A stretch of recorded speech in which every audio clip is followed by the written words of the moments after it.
You are Locked On Ole Miss, your daily podcast on the Ole Miss Rebels. Part of the Locked On Podcast Network, your team every day. Good evening, Locked On Ole Miss fans. We are here for our reaction roundtable where we're continuing to kind of do an autopsy of that LSU game and the first half of the season as Ole Miss is getting ready for the last half as well. We are going to be joined tonight by Dalen Flowers and Zach Mareth, and we're going to be talking about that game and what's going on and just kind of get an idea. And, of course, your comments, if you have that, we will do that as well. So without further ado, let me bring in the crew. This is the panel. Dalen Flowers he's a student at Ole Miss, Zach Mareth from the Rebel Walk. How you guys doing? Go ahead, Dalen. I'm doing as good as I can be, man. It's obviously just frustrating for a lot of different reasons, which we will get into tonight. But I'm hanging in there, man. Like, I'm trying to be as optimistic as I possibly can, but I'm doing all right. So this was your first trip to Tiger Stadium for an Ole Miss LSU game. Just explain that. Let's take away the result and just talk about that game for a second. Just you getting to experience that. Man, it was real deal, man. Like I told my mom and I were talking, and I was like, this is, I was telling her, I was like, if you kind of spoke to someone from like Europe or something, and they were like, if I need to go to a college football game and I need to go to an atmosphere, where would you tell me to go? I was like, based on what I saw last night, LSU had it all. I just mean the music, the entire energetic atmosphere. The band was really well. The lightings that they did with the engagement with the fans was really well. I mean, it was incredibly loud. Like, there were times that I was trying to listen to the Ole Miss David Kellum radio in my ear, and I couldn't hear David Kellum at all. I was trying to have conversations with fans around me, and I couldn't hear them at all. So it was a real environment. I've heard the Death Valley stories for so long in my life. And to be able to actually experience it was real deal. And so just as a fan of the game as well, like you said, not to just be part of one side, man, it was incredible, to see that so many people come together to just enjoy the love of football is really incredible. And to see it in that atmosphere was dope, man. Yeah, and Zach, if you take away now the result and what happened and everything, the actual game itself, as far as how it turned out, obviously we're not happy about that. We're going to talk for 30 minutes about that. But this is the second all-timer in a row that Ole Miss and LSU has played. And if you can separate the fact of what actually happened and just look at the game, it was amazing, just like it was a year ago. And if this becomes the norm in this series, I mean, Ole Miss and LSU fans are in for a lot of heart attacks, and B, a pretty good time. No, you're absolutely right, Steven. It feels like Lane Kiffin and Brian Kelly do everything they can to bring their A game to each other. And there was a lot at stake. Brian Kelly hadn't lost at night at LSU. They're coming off the bye week. They suffered a loss to USC early in the year. And then you got Ole Miss, who already lost to Kentucky. So it feels like their backs against the wall. So two teams who really needed a win, competing hard. And like you said, last year, obviously, it was a little more of a shootout. This year was more of a little bit more, defensive, conservative. But again, next year in Vaught Hemingway, it's going to be insane. It feels like the rivalry is just heating up even more, even though it's been massive for 100 years. And it's a fun game to watch. And hopefully Ole Miss can pull out next year because it's exciting when they win. All right, and SEC office, just remember this. Whenever you go to 9 games and y'all redo the schedule next year, Ole Miss and LSU Halloween weekend, put it back where it belongs. That's all I ask. 100%. And also kudos to Ole Miss and LSU for having a uniform game that I've been calling for a decade. That looked absolutely fantastic. It was the best looking college football game out there. Yeah, I really appreciated it. I'm more of a new Ole Miss fan, just coming to college here, but it was beautiful. Yeah, it was something else. All right. Now tomorrow on the podcast, I am kind of going to continue the last day that I do an autopsy from this game and kind of looking at what happened to Ole Miss's season. Ole Miss's 2 losses and 3 SEC games. It's disappointing for everybody, and it's not us that set the expectations. It was told to us, so that's what we reacted off of. But 5-2, Ole Miss is still mathematically eligible. They're could make the playoffs, but if you're 1-2 with the loss to Kentucky, the odds of you going 5-0 with road games in Fayetteville, playing against the Georgia Bulldogs and going down to the Swamp, which all of a sudden they look like a competent program at the moment, that seems less likely than it was before, which would make the season an absolute failure, would it not, Zach?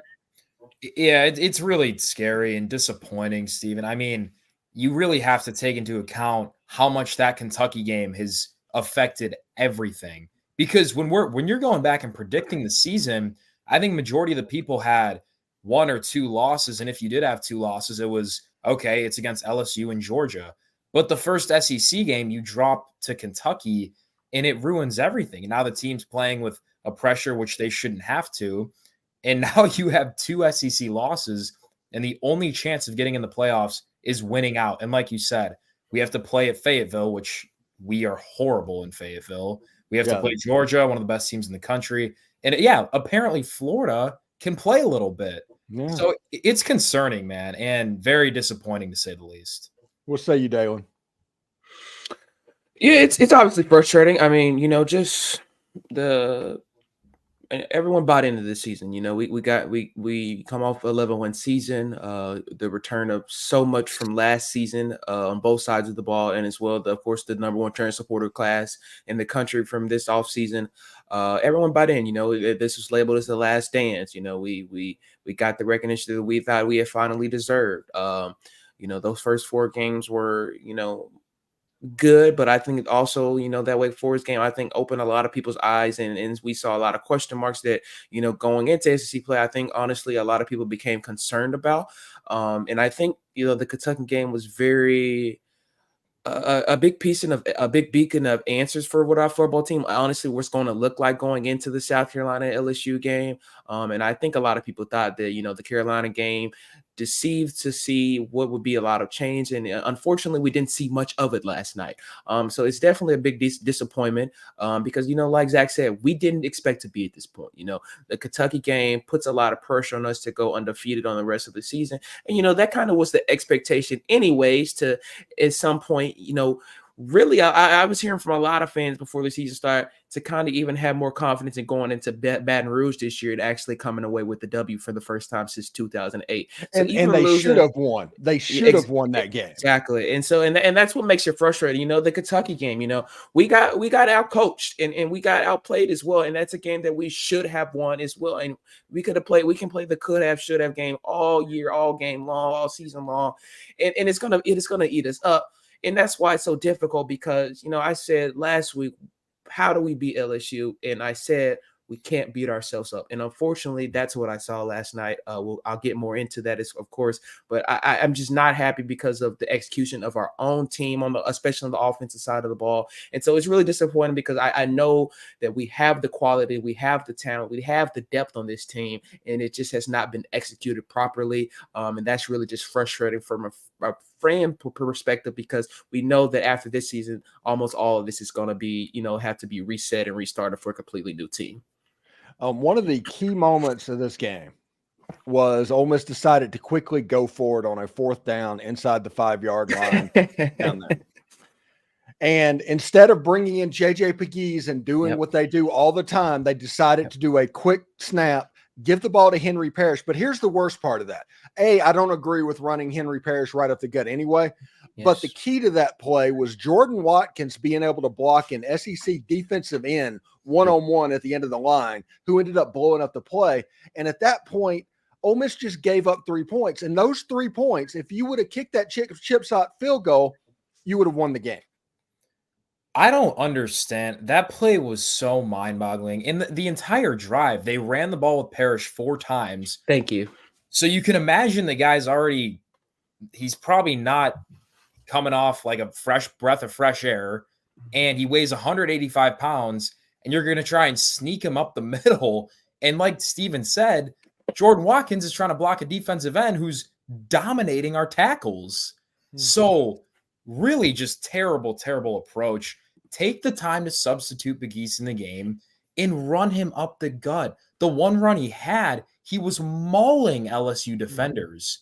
There hasn't been a run this season that he's failed. I don't understand. And at the very least, again, you have to take the points in Death Valley. So maybe kick the field goal.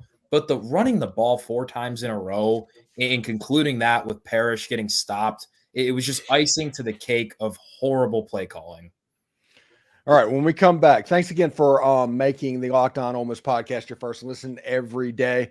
We're free and available wherever you get your podcast. When we come back, we'll talk about Lane Kiffin kind of not being ready for primetime and freaking out a little bit.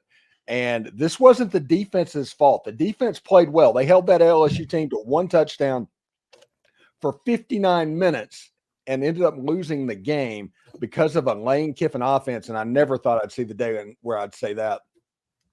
But that happened. But stick around. We'll talk about that next. You know, when you're hiring for your small business, you want to find quality professionals that are right fits for the role.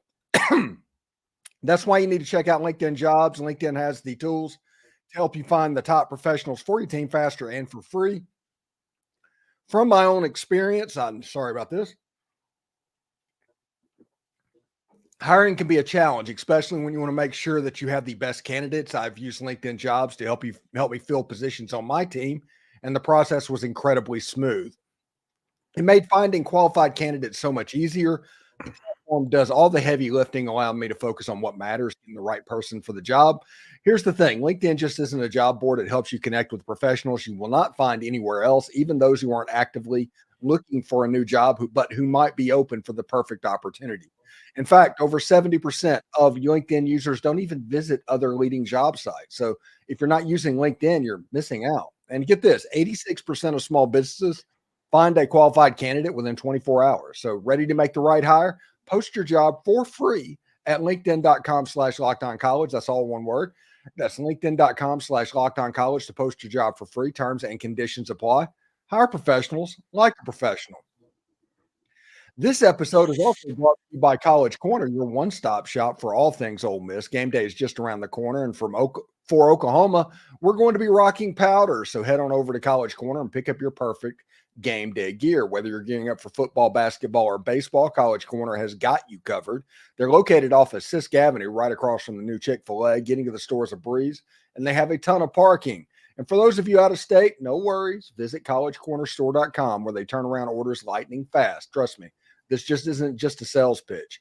I get all of my gear from College Corner. So visit collegecornerstore.com or stop by the College Corner store in Flowood, Ridgeland, or Oxford today.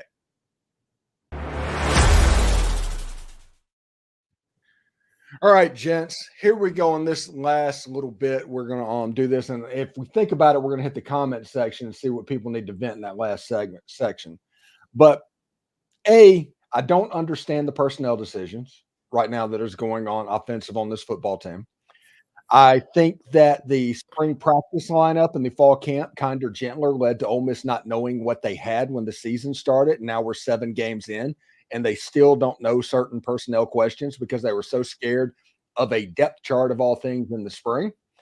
And I think that because of that, they came into the season a little bit unprepared and were not able to get right, so to speak, in the first 4 non-conference games. They got slapped in the mouth by Kentucky, and Death Valley was always going to be a tough game. And now Ole Miss is 5-2. Now they can still, like I said, win out and make it into the playoff, but you still have to do it. The question that I have, Zach, is Lane Kiffin non-egocentric enough to say, hey, this is a defensive football team, and we need to change what we do during the bye week to make sure that defense is taken care of? Because I saw a defense against LSU through 59 minutes and 30 seconds, gave up 1 touchdown to the Bayou Bengals, and that is a heck of an offense that Garrett Nussmeier, who only completed 40% of his passes in the game, is Lane not egocentric enough, does not have the ego to where he can make that decision? I don't know, Steven, because one of the things the fans are going to agree here, you didn't play Ulysses Bentley. I don't know if that was an ego thing or a personality thing, but you held back, to me, what looks like the best running back on the team until LSU, when he should have been playing against Kentucky. Who knows how much that opens up the offense. And again, just keeping it on the offensive side of things, Jackson Dart looks extremely one-dimensional. He only targeted Trey Harris yet again. When Harris went down, who did he target? He only targeted Caden Lee, who played out of his mind. Lee was fantastic. But a stat that is mind-boggling to me is that Caden Lee had more receptions than Jordan Watkins, Caden Prescorn, Daquan Wright, and Juice Wells combined.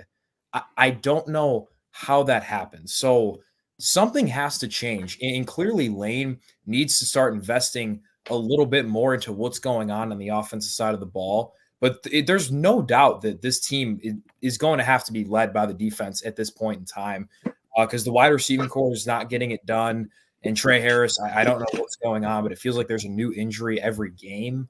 Mm-hmm. And again, Dart, he missing some balls. It feels like his pocket awareness is declined a little bit from last year. The interception he threw is the worst one he's thrown since Vanderbilt in 2022. If Ole Miss makes a field goal there, they win the game, period. And they were in field goal range. His presence just doesn't feel the same. And I know it's Death Valley and there's all these different things, but you're a 3-year starter in a Lane Kiffin offense. These things just aren't supposed to happen.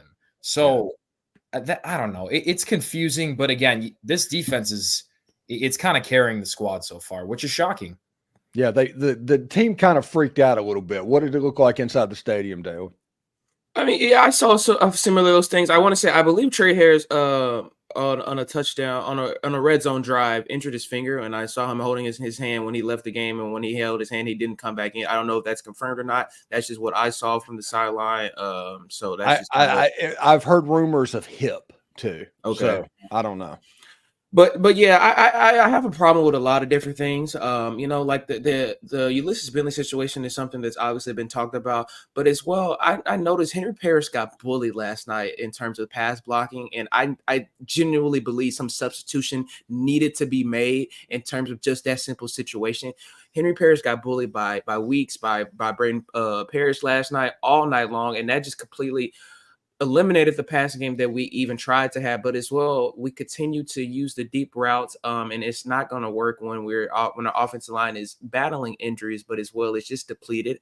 And so Caden Prescorn has, I believe, 12 receptions so far throughout the season, and Daquan Wright has 5. That's unacceptable. It just really is. And like you guys were talking about the interception he threw, I know he underthrew it, and Caden Lee definitely had a little bit of a step on the guys, but there were 4 defenders still around Caden Lee, and I rewatched the film from the game this morning, and Caden Prescorn was wide open on the left side of the field. All Jackson Dart has to do is look left, and Caden Prescorn he has grass in front of him, daylight in front of him to go up the field. So those situations are very concerning because, like Zach said, this is year 3 for Jackson Dart with Charlie Wise and Lane Kiffin under this system. And these are mistakes that, maybe in year 1 you see and that we saw, but at this point in time, we shouldn't be able to continue to see them. And these are things that need to be cleaned up very well. And just a lot of miscommunication between the offensive line last night as well. I saw guys picking up defenders and honestly just at some point leaving them and just letting them go right to the quarterback. And there was a lot of miscommunication between guys. And I wonder what kind of communication is being had between the offensive line and John Garrison in terms of that. So those are things that really need to be chatted about in this upcoming bye week. Yeah, this bye week came in a really good time for that. But I do genuinely wonder. I do not think this offense has progressions, like traditional progressions that you think of. What is happening right now is Ole Miss might be sending 5 receivers into the route. But if you look at the defense, what they're doing, the defense is only focusing on 2 or 3. Mm-hmm. Whenever the pass intended for Caden Lee was intercepted, if you look over on the left side of the field, there was a completely uncovered wide receiver 10 down that could have walked into the end zone. They weren't even paid attention to. Nobody's looking at them because Ole Miss isn't throwing the ball or looking that direction. So that is one reason I just don't think there are progressions for the quarterback in this offense. And on tomorrow's show, you think about it, how many NFL quarterbacks from a Lane Kiffin system have you seen? I don't know if I can name you any. And I think that, and this isn't anything in there because they're very good in the Lane Kiffin system. I'm not saying they're not, I'm saying that in the NFL, you have to run a traditional progression, and it works. And I think this offense is working a little bit differently. Exactly. You are 100%, Steven, 100% correct. Again, there doesn't seem to be any sort of progression read going on. They're just kind of force feeding whoever has the hot hand, and it bit him. It bit him exactly on that interception play. But I just really want to remember here, Juice Wells was an all SEC wide receiver, guys. Mm-hmm. In 2022, he had over 100 receiving yards against number 5 Tennessee and number 8 Clemson. He was the best wide receiver on South Carolina. He doesn't make a single catch last night. How does that happen? When Trey Harris, he was probably only targeted like 3 or 4 times. How does that happen when Trey Harris gets hurt? I don't know, but there are a lot of problems offensively. And it's just disappointing because we hear about Lane Kiffin's play calling ability and Charlie Weiss Jr. and all these things, and they're not coming to fruition right now. Yeah, it's disappointing. And Oklahoma has a good defense, so be ready to go after it. Now, I'm not worried necessarily about Ole Miss's defense because Pete Golding's unit is playing a really heck of a good ball at the moment, and they get the blame because of the overtime touchdown. But the reality is, Ole Miss should have been up 30-0 before this thing even really got going. Exactly. So we'll see exactly how that goes. Anyway, when we come back, we are going to look at your comments a little bit as we put finishing touches on this, and I kind of let you know what I talk about tomorrow on the show. So stick around for that. You know, Game Time is the place to get your Ole Miss tickets with their killer last-minute deals, all in prices, views from receipts, and their lowest price guarantee. Game Time takes the guesswork out of buying Ole Miss tickets. You know, Vaught Hemingway does not have a bad seat in there. And right now, even though this drop and might not be quite as high, you still are going to need Game Time or other secondary markets to get into completely sold-out games. So you can see exactly what this view is from the seat in Vaught Hemingway Stadium. They have the lowest price guarantee, event cancellation protection, job loss protection. Take the guesswork out of buying Ole Miss tickets with Game Time. And with this being the most anticipated season in Ole Miss history, I might be able to help you out with tickets as well. So download the Game Time app, create an account, and use code LOCKEDONCollege for $20 off your first purchase. Terms apply. Again, create an account and redeem code LOCKEDONCOLLEGE for $20 off. Download Game Time today. Last minute tickets, lowest price guaranteed. All right, gents, let's go into the comments section and see what happens for about 5 minutes or so. Hoping this is going well. We'll see exactly how this goes. All right. November says 1382. Ole Miss should have put this game away. They had plenty of chances and failed with mistakes and penalties. I want to get what is your biggest mistake that was made in the game? Each one of you guys, starting with Zach. Interception in the first quarter, and Henry Parrish failed 4th down. All right. Dalen? Definitely getting. I really was stuck on the. We got the interception off Nussmeier.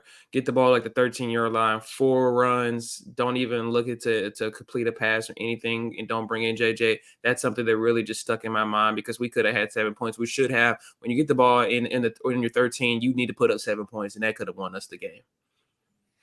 All right. Brian Wesley says, still have to put some on the defense because Kennedy put them in scoring position with his PDI. Kennedy also deflected the ball and caused a touchdown not to happen right before half that LSU almost got a field goal on as well at the end of the half. LSU had 1 touchdown in 59 minutes and 30 seconds. That is no small feat. All right. Yeah. So let's look at this. What's so hard about not splitting a tight end out wide? Why do it every play while the heat is getting put on so consistently? Yeah, it would help if you have especially if you're not going to throw him the football. Why not put him on the line and do a little bit of 6-man protection? Dalen? Yeah, there's a play. I can't remember exactly when, but it was a 1st and 10, and Daquan Wright is all the way on the X slot, all the way out near the out of bounds position.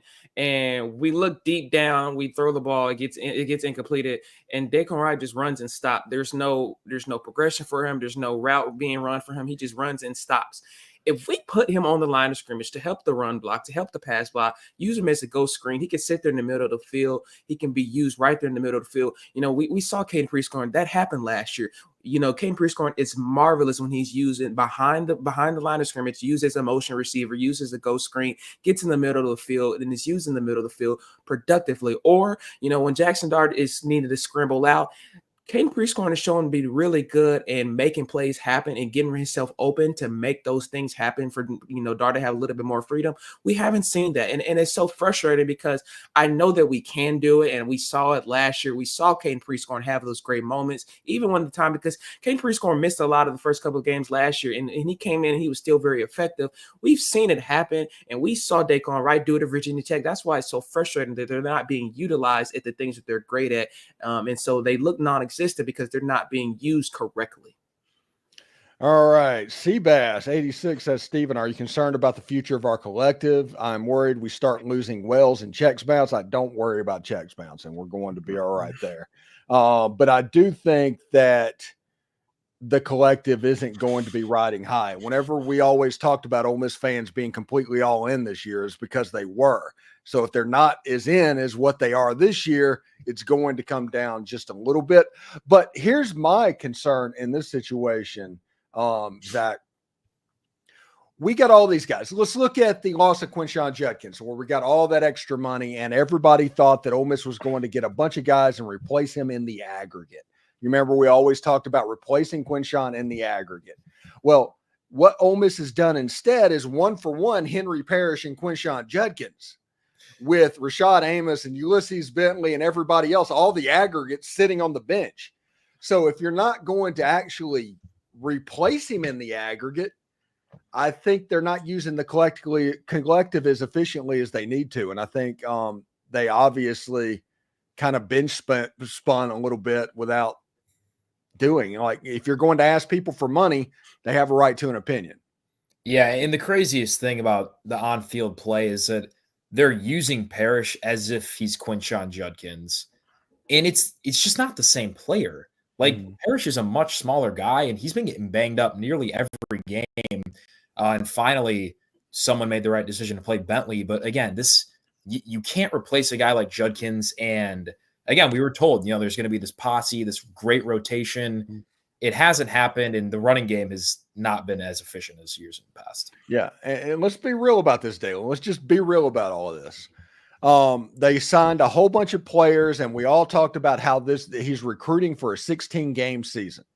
He's recruiting for a 16-game season. And the same number of players in the same rotation is happening that has always happened.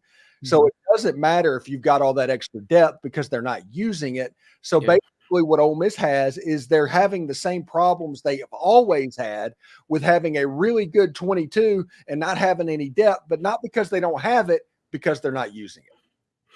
It's 100% correct, man. Because, after, the Wake Forest game, I saw a lot of question marks within the offense, and even the Kentucky game as well, of course. And, I kept thinking to myself, maybe we're just not seeing the complete playbook being opened up yet, and maybe we'll see that later on throughout the season. And to me, I thought last night would be that opportunity. And I think for me, it's just I got to come to realization that maybe there's nothing else in the playbook. Maybe that Charlie Weiss has come up with everything that he has, and that we don't have anything else. We don't know how to adjust properly to utilize the options that we have. Juice Wells had 4 targets last night, and there were some catchable balls, even the one in overtime he probably should have caught. But as well, a lot of times he's being thrown the football and there's a guy right there on him, whether that's, 30 yards downfield. Yeah, whether that's a miscommunication that is about a play call run for his route, he's not getting open himself. That could be talked about, but, he's also not being utilized how I saw him being utilized last year at South Carolina productively. I've seen him being utilized correctly. I've seen him be effective in a way that he can be. And although, he had the opportunity to make some catches last night, don't get me wrong, we're not utilizing him correctly. He shouldn't be going down the field trying to make a home run play every single time. Yes, he can do that. But if you want to get a guy comfortable, get some short passes into him, get the ball in his hands, and then try those opportunities for him later down. You can't expect that to happen every single time when you're going deep. these are SEC defenses. These are coaches. These are coordinators getting paid millions of dollars. I'm trusting you. They were watching film. LSU had a bye week. They see what we do every week. They see what Charlie Weiss has done in past years. They know what's going to happen because they see the personnel. They see the formation when we set up on the line of scrimmage. They're like, oh, I watched this in film. I know it's about to happen. So, it really is frustrating because the talent that we have should not be in this predicament right now. And that's just really the frustrating part about it. We talk about the running backs. There's so many guys that were brought in, and it's like, where are they? You can't have this depth, say this, and then not be utilized when guys go down. Matt Jones is out. Where's the rest of the guys that we brought in this offseason to be put into his place? It's just continue to see the same rotation kind of is really frustrating. Yeah, and no quick game whatsoever. It's everything is 15 air yards air yards downfield, and it's crazy. The jet sweep is gone. Everything that was a staple in this offense. Think about how this offense has looked, because Charlie Weiss and Jeff Lebby, they have the same playbook. It's all depending on how they call the plays. Mm-hmm. And think about how differently Jeff Lebby called the offense as opposed to Charlie Weiss. And also another thing is, whenever you say, hey, this is bad, this is Charlie Weiss's fault, this is good, this is Lane Kiffin's fault, that doesn't work either because they're doing it together. Exactly. So, yeah, this is always going to be a Lane Kiffin offense. But anyway, thanks again for making the Locked On Ole Miss podcast your first listen every day. We're free and available wherever you get your podcast, including YouTube. We're part of the Locked On Podcast Network, your team every single day. Zach Moreth from the Rebel Walk, Dalen Flowers from the Dalen Show. Thank y'all very much for joining us. And we have one more autopsy on the game tomorrow in the show. I talk about kind of, what's gone wrong with Ole Miss's season a little bit.